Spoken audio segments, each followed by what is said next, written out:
In the United States and around the world, violence is a tragic part of culture, one that young people routinely experience. Every 7 minutes, a child dies as a result of violence. Millions of more children live in fear of physical, emotional, and sexual violence. Most victims keep their abuse secret and never seek help. The reasons vary, but can include fear of retaliation, shame, or a lack of confidence in others to help. Hurting a child is a violation of his or her human rights.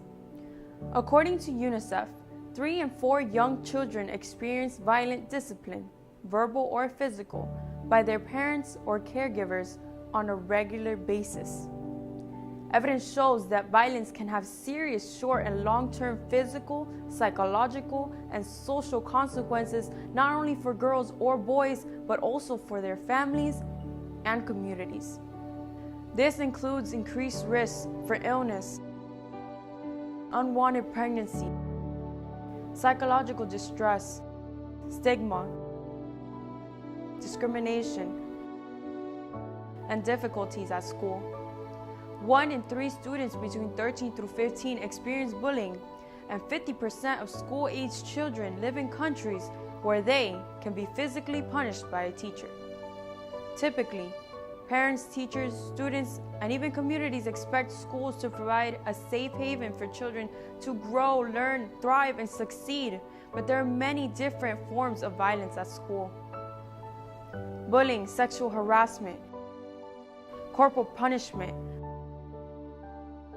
attacks on schools, and school shootings all have devastating effects on children, their families, and communities. Violence in schools hurt attendance, contributes to lower academic results, and leads to higher dropout rates, ultimately damaging children's futures.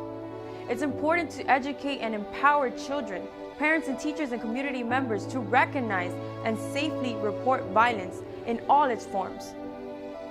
We need to change the behaviors of adults and address factors that contribute to violence against children by focusing on national policies.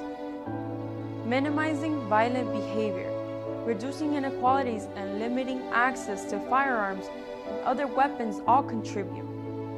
So if you witness, experience, or know someone who is a victim of violence, speak out and seek help today. I am MelanieT, and I'm becoming globally competent.